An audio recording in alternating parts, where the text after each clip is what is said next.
اعمال کی اصلاح کرم سے کر دے۔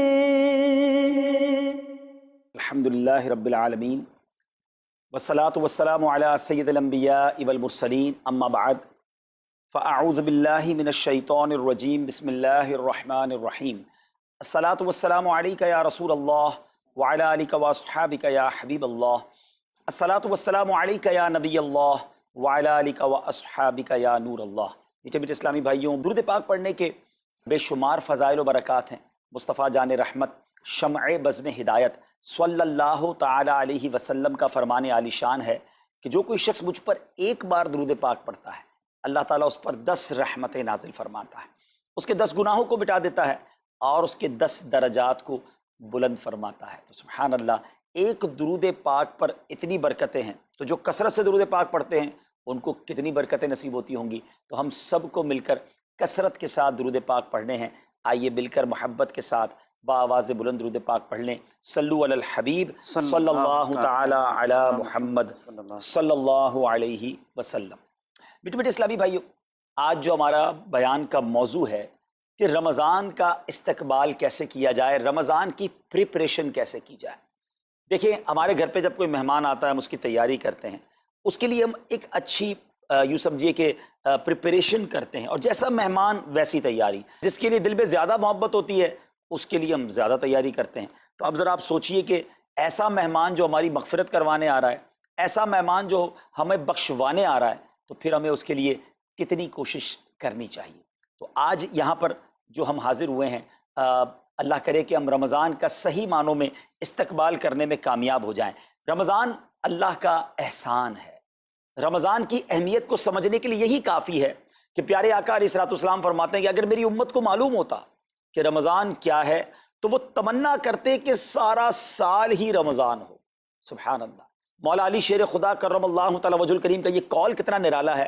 آپ فرماتے ہیں اگر اللہ تبارک و تعالیٰ کو اس امت کو عذاب دینا ہوتا تو اس امت کو رمضان اور سورہ اخلاص عطا نہ فرماتا۔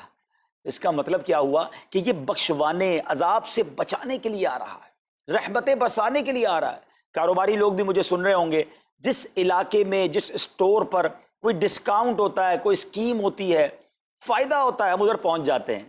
رمضان ایک ایسی اسکیم ہے، رمضان ایک ایسا بینیفٹ دیتا ہے کہ احادیث میں یہ مضمون ہے کہ فرض کا ثواب 70 گنا کر دیا جاتا ہے، نفل کا ثواب فرض کے برابر کر دیا جاتا ہے، شیطان کو بند کر دیا جاتا ہے، جہنم کو تالے لگا دی جاتے ہیں، جنت کے در کھول دیے جاتے ہیں۔ روزہ دار کے منہ سے جو اسمیل آتی ہے، جو بو آتی ہے، بعض اوقات ہم کہتے ہیں یار پیسٹ نہیں کر سکے پورا دن، منہ سے اسمیل آ رہی ہے۔ سنیے، یہ اسمیل جو ہے یہ اللہ کے نزدیک مشک کی خوشبو سے بھی زیادہ بہتر ہے۔ اللہ اللہ، ذرا آپ غور تو کیجئے، ہر سجدے پر 1500 نیکیاں دی جاتی ہیں، ہر سجدے پر سرخ یاقوت کا جنت میں ایک محل بنا دیا جاتا ہے۔ اتنی نیکیاں، پھر وہ کتنا بدنصیب ہے جو رمضان میں بھی عبادت نہ کرے، رمضان میں بھی اللہ کو راضی کرنے میں کامیاب نہ ہو۔ روزانہ افطار کے وقت 10 لاکھ گناہگار بخش دیے جائیں، اور جناب ہر جمعے کو جب رمضان میں جمعہ آئے تو ہر لمحے 10 لاکھ گناہگار بخشے جائیں، تو کروڑوں اربوں لوگوں کی بخشش گویا رمضان میں ہونی ہے۔ تو پھر ہمیں اس کی کیسی تیاری کرنی چاہیے، کتنا ثواب کمانے کے بارے میں سوچنا چاہیے۔ لیکن یہاں ایک اور بڑی امپورٹنٹ بات ہے، ایک تو رمضان میں نیکیاں کرنی ہے، دوسرا بڑا کام یہ کرنا ہے کہ ہمیں رمضان میں گناہوں سے بچنا ہے، کیونکہ عادتیں تو ساتھ ہی لگی ہوئی ہیں نا۔ شیطان بند ہے لیکن ہماری اپنی عادتیں، جس کی روز حرام دیکھنے کی عادت ہے، حرام سننے کی عادت ہے، حرام بولنے کی عادت ہے، ایسا تو نہیں ہوگا نا چاند آتے ہی سارے سوئچ آف ہو جائیں گے، وہ عادتیں ساتھ ہی چل رہی ہوتی ہیں۔ غور کیجئے کہ رمضان میں جو گناہ کرتا ہے نا، اس کا عذاب بھی بڑھ جاتا ہے، اس کی پنشمنٹ بھی بڑھ جاتی ہے۔ یہ ایسے ہی ہے کہ کوئی مسجد کے اندر آ کے گناہ کرے تو آپ کہیں گے نا یار خدا کا خوف کرو، مسجد میں ایسا کام کر رہے ہو۔ کوئی مکہ شریف حرم میں اندر جا کر گناہ کرے تو کتنا شدید ہو جائے گا وہ۔ تو رمضان جب اتنا مقدس مہینہ ہے، اس میں گناہ کرنا، اس کی پنشمنٹ بھی زیادہ ہے۔ ایک بار مولا علی شیر خدا کرم اللہ تعالی وجہ الکریم نے ایک قبر والے کا حال دیکھا، اور دیکھا اس قبر والے پر عذاب ہو رہا ہے، اور وہ چلانے لگا، عرض کرنے لگا اے علی میری مدد فرمائیے، اللہ کی بارگاہ میں سفارش کیجئے۔ مولا علی شیر خدا نے ہاتھ اٹھائے کہ اے مولا اسے بخش دے۔ ارشاد ہوا اے علی اس کی سفارش نہ کریں۔ عرض کی مولا وجہ کیا ہے؟ ارشاد فرمائے رمضان کے روزے تو رکھتا تھا مگر رات گناہوں سے باز نہیں آتا تھا۔ روزے رکھ کر گناہ کرنے والے کو اتنا عذاب، تو جو روزے ہی نہ رکھے ایسے بھی لوگ ہیں جو رمضان میں روزے نہیں رکھتے. پلیز اس کو ایزی نہ لیں. ہمیں نہیں معلوم، پتہ نہیں اگلا رمضان پھر نصیب ہوگا کہ نہیں. پچھلے رمضان میں کتنے لوگ تھے جو ہمارے ساتھ تھے، اس رمضان میں نہیں. اور اللہ پہلے تو ہم یہ دعا کرتے ہیں اللہ ہمیں یہ رمضان بھی عطا کر دے. زندگی کا کیا بھروسہ، دنیا کی جو کیفیت آپ کے سامنے ہے کبھی بھی جا سکتے ہیں. تو پھر اس رمضان کو تو سمجھ لیں بس ایک موقع بنا دیں، لائف چینجنگ ایکسپیرینس بنا دیں کہ بس اس میں عبادت کرنی ہے، اس میں خوب سجدے کرنے ہیں، اس میں روزے رکھنے ہیں، اس میں تراویح پڑھنی ہے، اس میں گناہ نہیں کرنے ہیں. اور آئیے میں آپ کو بتاتا ہوں کہ نبی پاک صلی اللہ تعالیٰ علیہ وسلم رمضان کیسے گزارتے تھے. ایک مسلمان کے لیے اس سے بہترین رول ماڈل کیا ہوگا کہ رمضان میرے آقا کیسے گزارتے. تو مختلف احادیث کا جو سمری ہے وہ یہ ہے کہ نبی پاک علیہ السلام عبادت میں کمر بستہ ہو جاتے، بستر پر کم تشریف لاتے. بی بی عائشہ فرماتی ہیں کہ نبی پاک کے چہرے کا رنگ بدل جاتا تھا، متغیر ہو جاتا. کیوں؟ کہ نبی پاک پر خوف خدا طاری ہوتا. آپ گر گڑاتے، آپ رات بھر التجائیں کرتے. میرے آقا رو رو کر دعاؤں میں رمضان گزارے، چہرے کا رنگ بدل جائے. اور یہاں کچھ لوگ تو وہ ہیں کہ جن کا وزن ہی بڑھ جاتا ہے رمضان میں. اتنا کھانا کھانا ہے، سحری میں زیادہ کھانا ہے کہ سارا دن بھوکا رہنا ہے، افطار میں اس لیے زیادہ کھانا ہے کہ پورا دن بھوکا رہے تھے، پھر رات کو 2-3 بار مزید کھانا ہے کیونکہ کل روزہ رکھنا ہے. تو رمضان فوڈ فیسٹیول نہیں ہے، رمضان عبادت کے لیے آیا ہے. لوگ تیاری کر رہے ہوں گے ابھی بھی رمضان کی. وہ کیا کر رہے ہوں گے کہ افطار میں کیا پکانا ہے، سحری میں کیا پکانا ہے، کون سا آئٹم شارٹ ہے. نہیں میرے بیچ اسلامی بات، یہ جو بھوک کا احساس ہے نا روزے میں، اس کی حکمت علماء نے بیان کی ہے کہ بھوک غربت کا احساس دلاتی ہے، فقیری کا احساس دلاتی ہے، بندے کا غرور تکبر بیٹھ جاتا ہے. کتنے نقاہت میں آ جاتے ہیں ہم، ہمت ہی نہیں ہوتی کوئی کام کرنے کی. تو یہ احساس دلاتی ہے کہ تیری اوقات کیا ہے، غریب کیسے زندگی گزارتا ہے، فقیر کیسے زندگی گزارتا ہے. لیکن کچھ لوگ وہ ہیں جن کو بھوک ہی نہیں لگتی کیونکہ وہ اتنا کھا لیتے ہیں یا پھر سوتے ہی رہتے ہیں. روزے کی حکمت یہ نہیں ہے. نبی پاک آنسو بہاتے تھے، آقا کا چہرے کا رنگ بدل جاتا. اور پھر بتایا کہ رمضان میں جب جبریل امین نبی پاک علیہ السلام کے پاس آتے تو آقا علیہ السلام ان کے ساتھ قرآن پاک کا دور فرماتے.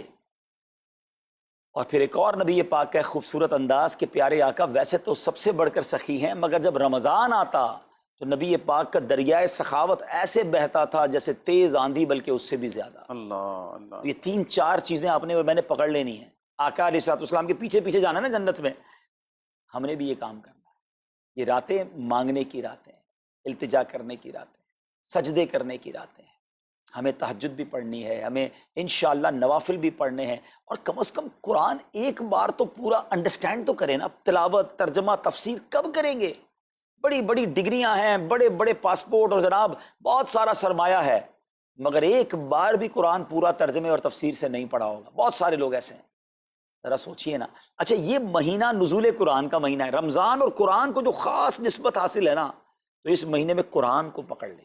آئے ہائے، اللہ کرے رمضان قرآن کے ساتھ گزرے، ہماری صبح قرآن کے ساتھ ہو، ہماری شام قرآن کے ساتھ ہو، ہم قرآن سمجھنے والے بن جائیں. اچھا میں ایک اور بات بتاؤں آپ کو، مہینہ کتنا پیارا ہے.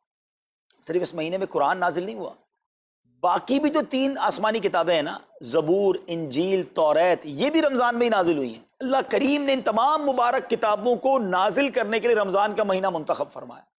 اتنا مبارک مہینہ ہے تو ہمیں خوب اس میں تلاوت قرآن کرنی. اور اب دعوت اسلامی نے کتنا آسان کر دیا، تفسیر قرآن عطا فرما دی، صراط الجنان آسان اردو میں، اور پھر جناب اس کو اپلیکیشن پر بھی دے دیا، اس کے PDF بھی جاری کر دیے، ڈاؤن لوڈ کر لیں موبائل میں. اب تو آڈیو تفسیر قرآن بھی آپ کو دے دی. اگر پھر بھی سنیں نہ، پڑھیں نہ، قرآن سے دور رہیں تو یہ ٹھیک نہیں ہے. پلیز اس رمضان کو قرآن کے ساتھ گزاری. اور پھر جو نبی پاک کا یہ جو سخاوت والا انداز ہے نا، صدقہ و خیرات کرنا، ہر سائل کو عطا فرماتے، تو یہ بھی ہمارا ایٹیٹیوڈ ہونا چاہیے کہ خوب دل کھول کر خرچ کریں. سب سے پہلے اپنی پوری زکوٰۃ ادا کریں. یہ اتنی بڑی اب بدقسمتی ہوتی جا رہی ہے.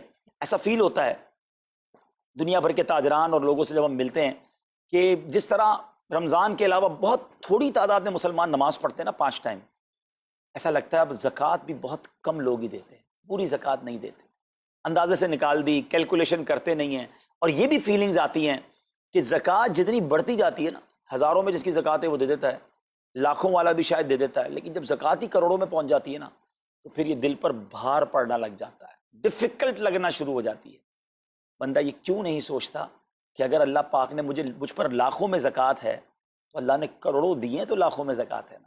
اگر کروڑوں میں زکوٰۃ ہے تو اربوں ہیں تو کروڑوں میں زکوٰۃ ہے نا. زکوٰۃ کتنی ہے؟ ضروریات زندگی کی تمام چیزوں سے فارغ ہونے کے بعد جو مال تجارت، سونا چاندی، کیش یا پرائز بانڈ، یہ جو اس کی تفصیلات ہیں، اس پر 2.5% ہے. میں ایک اور لاجک سے آپ کو بات سمجھاؤں. اگر اس لاجک سے سمجھیں تو زکوٰۃ تو 1-1.5% بنتی ہے. وہ کیسے؟ ہم سب کے گھر نکل گئے، اس پہ زکوٰۃ نہیں ہے. ہماری گاڑیاں نکل گئیں، اس پہ زکوٰۃ نہیں ہے. جن کی فیکٹریاں ہیں وہ فیکٹریاں بھی مائنس کر دی گئیں. جن کی دکانیں ہیں وہ دکانیں بھی مائنس ہو گئیں. اچھا جناب، اس کے علاوہ اگر کرائے پہ کچھ پراپرٹی دی ہوئی ہے اس پر زکوٰۃ نہیں ہے. اگر ان سب پر زکوٰۃ ہوتی، یعنی جو کچھ میرے پاس ہے ان سب پر ہوتی، تو کتنی زیادہ ہو جاتی. اور اتنی ساری چیزیں نکل گئیں تو پھر تو اگر ٹوٹل پر لگائیں تو 1-1.5% ہی بنتا ہے. تو اب جب سب کچھ نکالنے کے بعد تھوڑے سے مال پر 2.5% ہے اور بھی سال میں ایک بار ہے، تو اس کو بھاری نہ سمجھیں. یہ بربادی ہے جو زکوٰۃ نہیں دیتے. یاد رکھیے گا، حدیث پاک کا مضمون ہے کہ یہ مال کا میل ہے، جس مال سے مل جائے اس مال کو بھی برباد کر دیتا ہے.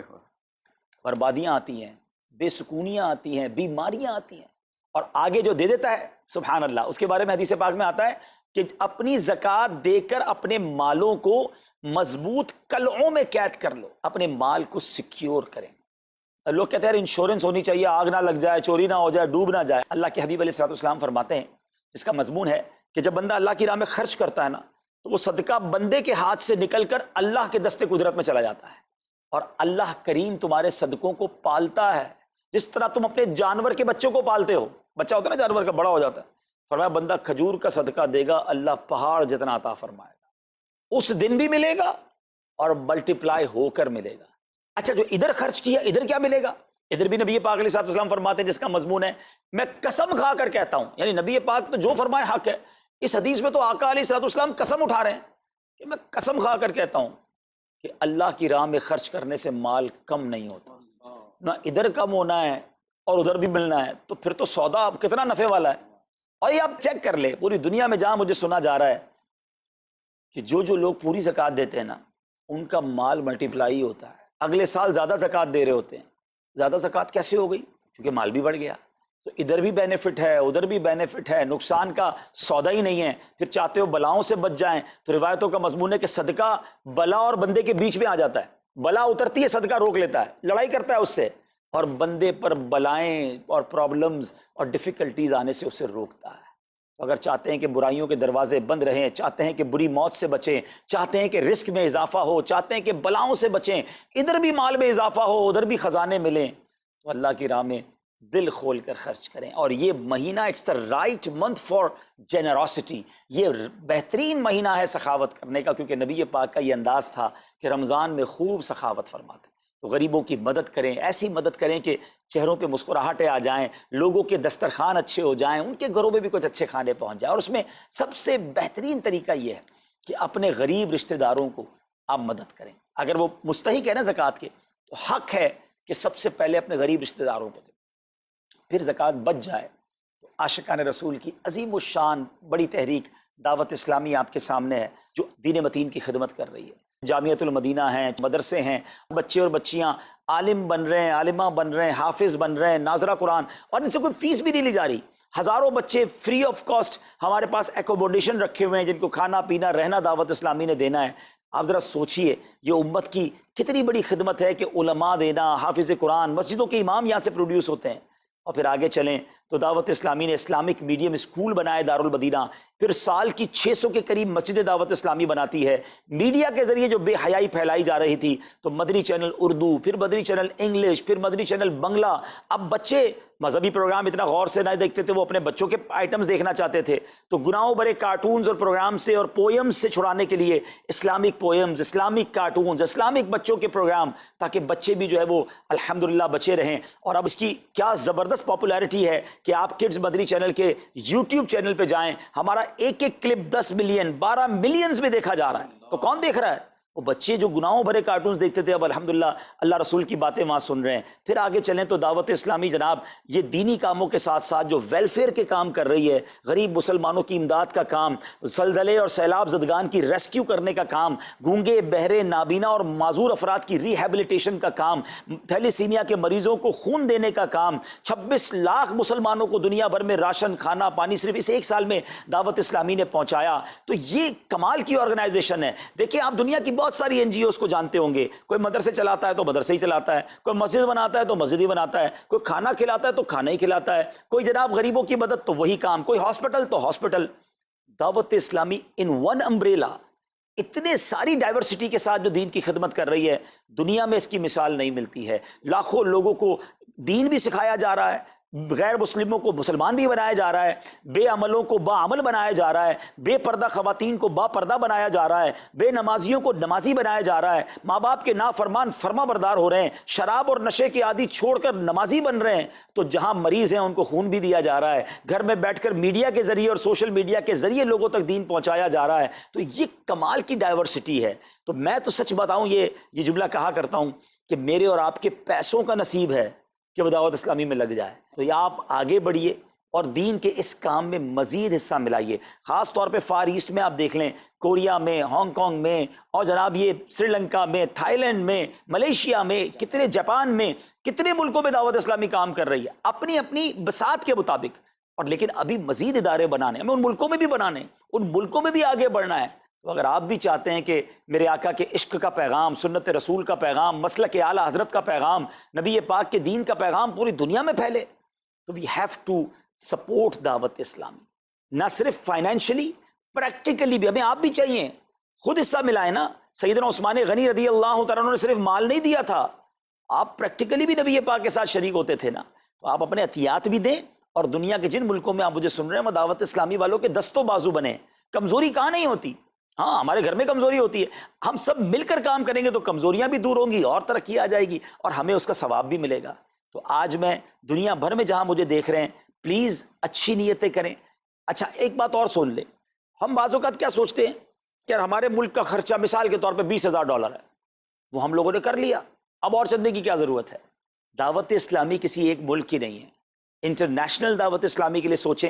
دنیا میں جہاں بھی دین کا کام ہو رہا ہے وہ میرا ہے، یہ میں اپنے ملک اور اپنی سٹی کے بارے میں سوچوں گا تو شاید میں بڑا کام نہ کر سکوں۔ آپ کو تو موقع مل رہا ہے انٹرنیشنلی مدنی کاموں میں اپنا حصہ ملائیں، تو دعوت اسلامی کو دل کھول کر سپورٹ کریں۔ ہم انشاءاللہ جتنے عطیات بڑھیں گے، انشاءاللہ مزید مدنی کام بڑھانے کا ارادہ رکھتے ہیں۔